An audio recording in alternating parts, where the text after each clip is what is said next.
क्या आप जानते हैं कि मेरा लौंग गवाचा जैसा यादगार नगमा गाने वाली मारूफ अदाकारा और गुलकारा मुसर्रत नज़ीर आजकल कहाँ हैं? आइए आज हम आपको बताते हैं। पाकिस्तानी फिल्म इंडस्ट्री में पंजाबी फिल्मों की हैसियत हमेशा रीढ़ की हड्डी की सी रही है।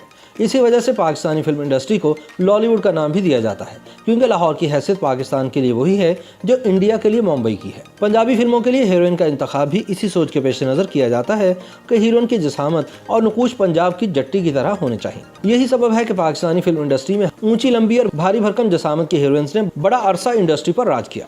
लेकिन अदाकारा मुसर्रत नज़ीर को पाकिस्तानी फिल्म इंडस्ट्री की पंजाबी फिल्मों की पहली जट्टी हीरोइन करार दिया जाए तो यह गलत न होगा।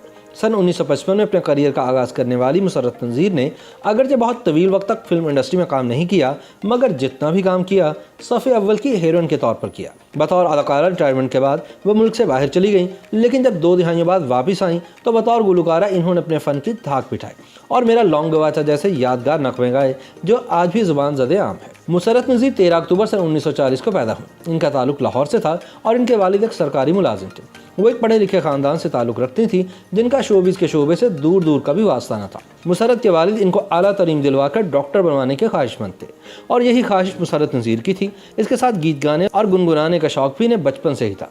इनकी खूबसूरत आवाज़ ने इनके इस शौक़ को 4 चांद लगा दिए थे, मगर ख़ानदानी पस मंज़र के सबब इन्होंने गुलकारी को एक शौक़ से ज़्यादा अहमियत कभी न दी। इम्तियाज़ी नंबरों से मैट्रिक और इंटरमीडिएट करने के बाद जब डॉक्टर बनने का मरहला आया तो इनके ख़ानदान की कमज़ोर मुआशी हालत इनके पैरों की जंजीर बन गई और चाहने के बावजूद वो अपना डॉक्टर बनने का ख्वाब पूरा ना कर सकी।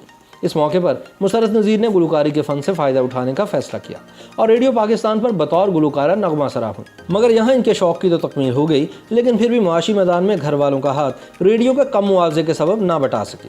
इस मौके पर इन्होंने लाहौर की फिल्म इंडस्ट्री में बतौर गुलकारा किस्मत आजमाई का फ़ैसला किया, जहाँ इनकी मुलाकात अनवर कमाल पाशा से हुई जो कि अपने दौर के मायानाज डायरेक्टर थे। लेकिन इन्हें मुसर्रत नज़ीर में छुपी हुई एक पंजाबी फिल्म की हीरोइन नज़र आ गई और इन्होंने मुसर्रत को अदाकारी की दावत दे डाली। लेकिन अपने वालिद के मना करने पर मुसर्रत नज़ीर ने इस ऑफ़र को ठुकरा दिया। ताहम अनवर कमाल पाशा बज़िद थे और इन्होंने मुसर्रत नज़ीर के वालिद को इजाज़त देने पर मजबूर कर दिया। इन्होंने सन 1955 को अपनी फिल्म कातिल के लिए मुसर्रत नज़ीर को एक साइड रोल में कास्ट कर लिया, मगर इस सानवी नोयत के किरदार में भी मुसर्रत नज़ीर ने अपनी धाक इस तरह बिठाई कि फ़ौरन ही शेख लतीफ़ ने मुसर्रत नज़ीर को अपनी फिल्म पतन में उस वक्त के मशहूर अदाकार संतोष कुमार के मद्दे मुकाबिल हीरोइन कास्ट कर लिया। ये फिल्म मुसर्रत नज़ीर की ज़िंदगी को बदल डालने का बायस बनी और इसके बाद इन्होंने फिर पलट कर न देखा और एक के बाद एक हिट फिल्में देती गई। मुसर्रत नज़ीर का ताल्लुक एक क़दामत पसंद घराने से था। इसी वजह से इन्होंने अपने पूरे करियर में अपने ख़ानदान की इज्जत का ख्याल रखा और शोहरत के उरूज के बावजूद कोई स्कैंडल न बनने दिया। इन्होंने साथी फ़नकारों से सिर्फ काम की हद तक ताल्लुक़ रखा और कभी भी किसी को एक हद से आगे जाने की इजाज़त नहीं दी। यही वजह थी कि इनका पूरा करियर किसी भी किस्म की अफवाहों से पाक रहा। इसके अलावा इन्होंने कभी भी फिल्मों में काम करते हुए किसी किस्म के फौज शख्स की फिल्म बंदी की इजाज़त ना दी और जितना काम किया साफ़ सुथरा और बेहतरीन किया। मुसर्रत ने 33 उर्दू और 14 पंजाबी फिल्मों में अपनी अदाकारी के जौहर दिखाए और इन्हें 3 निगार अवार्ड्स भी मिले। इसके अलावा इनको सन 1989 में सदारती अवार्ड बराए हुस्न कारकर्दगी से भी नवाजा गया।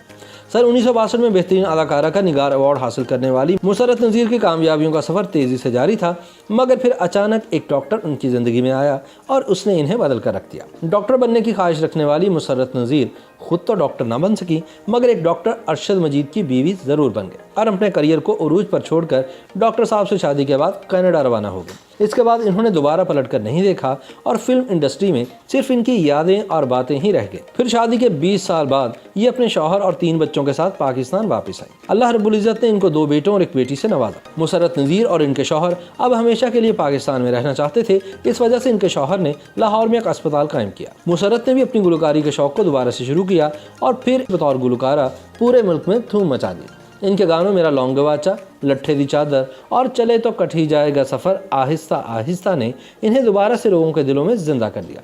इनके गाने ज़ुबान ज़दे आम हो गए, मगर इनके शौहर और बच्चे पाकिस्तान में एडजस्ट ना हो सके और कुछ अरसे बाद ये फैमिली दोबारा कनाडा शिफ्ट हो गई। मुसर्रत भी अपने शौहर और बच्चों के साथ कनाडा चली गई।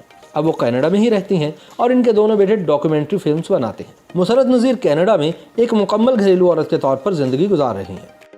YouTube पर गूगली एंटरटेनमेंट देखने के लिए youtube.com की सर्च बार में गूगली एंटरटेनमेंट टाइप करें। गूगली एंटरटेनमेंट के पेज पर सुर्ख रंग के सब्सक्रिप्शन वाले बटन पर क्लिक करना ना भूलिए। YouTube पेज पर अपलोड होने वाली वीडियो से बाखबर रहने के लिए बेल आइकॉन पर क्लिक कीजिए।